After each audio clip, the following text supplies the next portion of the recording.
जय गुरुदेव। दूरदर्शी आवाज मासिक पत्रिका 1 अगस्त 2023, प्रश्न नंबर 13।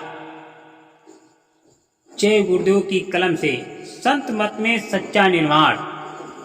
अनेकों जन्मों के महान संचित पुण्यों से कभी संत सतगुरु की प्राप्ति होती, जब वे दीन दयाल हों, सत्य सिंधु अनामी महाप्रभु का भेद देते हैं, जिसका श्रवण मनन सिद्धांसन करने से साधक भवसागर पार से हो जाता है। सच्चे प्रीतम को पाकर सच्चिदानंद स्वरूप हो जाता है। ये जीव भवसागर में कैसे आया और पुनः कैसे अमरलोक को जाएगा? जब ये जगत कुछ भी नहीं था, तब केवल सत्य सिंधु अनामी महाप्रभु ही थे। उनके सिवाय दूसरा कुछ भी नहीं था। उन्होंने अपने सत्य संकल्प से आगम लोक की रचना करके आगम रूप धारण किया। आगम से अलख लोक की रचना करके अलख रूप का रूप धारण किया। फिर सत्य से 16 लोक की रचना करके सोहंग रूप का रूप धारण किया। जब नीचे ब्रह्मांडों की रचना हुई, अनामी महाप्रभु की कला अविगत काल ने अनामी लोक की नकल बनाकर अनामी स्वरूप धारण किया।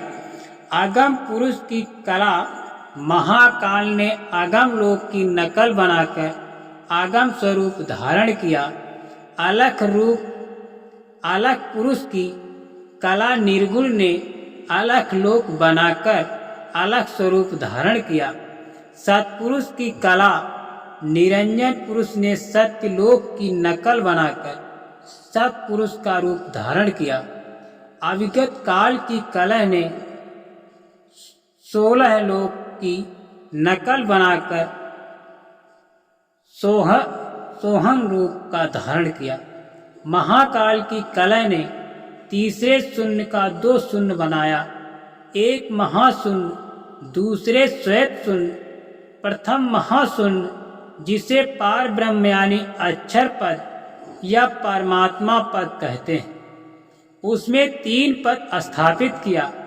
अपने निज अंश से प्रथम सहज पद, दूसरे अचितन्य पद, तीसरे बार पार ब्रह्म पद और श्वेत शून्य के निर्गुण काल की कला ने अक्षय पद स्थापित किया, जिसे रारंकार भी कहते हैं। यहीं से एकाक्षर ब्रह्म प्रणव और वेद की उत्पत्ति हुई। वेद इस अक्षर ब्रह्मा का ही प्रतिपादन करता है। वेद वेदांत के मुक्ति का घर यही है। संत मत इससे परे है। निरंजन काल की कला ने दूसरे शून्य में पुरुष प्रकट पद स्थापित किया, जिसे माया ब्रह्म या शिव शक्ति भी कहते हैं। पुरुष प्रकट की कला ने ज्योति निरंजन पद स्थापित किया। प्रथम शून्य सहज दल कमल में ज्योति निरंजन की कला ने आदि ज्योति ने आद्या महा आज्ञा चक्र में वास किया। इन्हीं दोनों में विराट सिंधु की उत्पत्ति हुई। ज्योति निरंजन ही 3 लोक के मालिक और स्वामी और ईश्वर है। ब्रह्मा विष्णु शंकर तीनों इन्हीं के पुत्र हैं। तीनों ही पुत्र अपने अपने माता पिता की सेवा करते हैं। उत्पत्ति प्रलय प्रलयादि का कार्य करते हैं। इन्हीं निरंजन देव ने अक्षर पुरुष की सहायता से 3 लोक की रचना की। यहीं से अवतारी शक्तियां प्रकट होती हैं।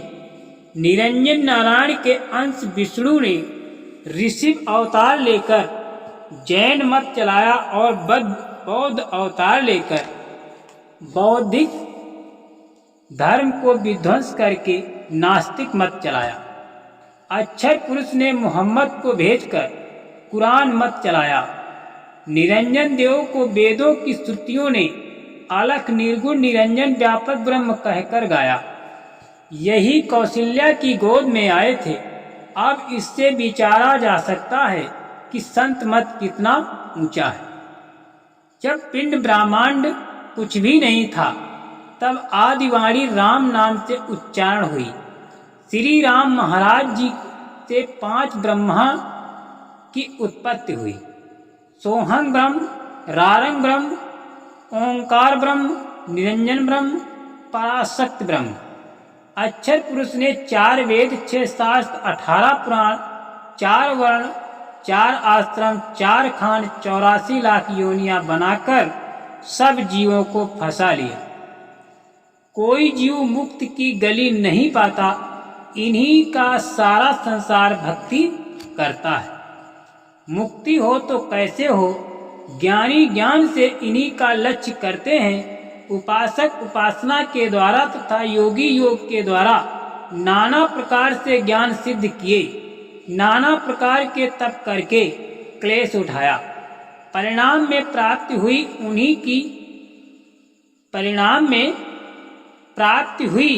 उन्हीं की जिन्होंने भव सागर बनाया। तो कहो ये कैसे मुक्ति रही। अब पता चला होगा कि श्री राम नाम महाराज जी का भेद कितना गूढ़ है।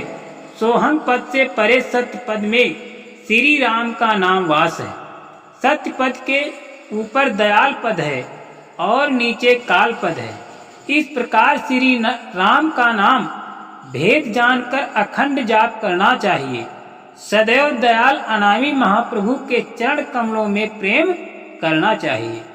जिस तरह वैदिक मत में श्री राम, लक्ष्मण, भरत और शत्रुघ्न रूप चक्र व्यूह होते हैं, इनमें श्री राम जी प्रधान ईश्वर होते हैं और कहीं पर अनिरुद्ध, प्रद्युम्न, शंकर, शरण, वासुदेव चतुर्व्यूह ईश्वर होते हैं।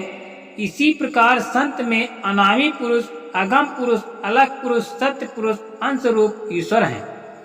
जो इनके भेद को सतगुरु के द्वारा जानकर उपासना करता है, वही सच्ची मुक्ति पाता है और फिर जन्म नहीं लेता।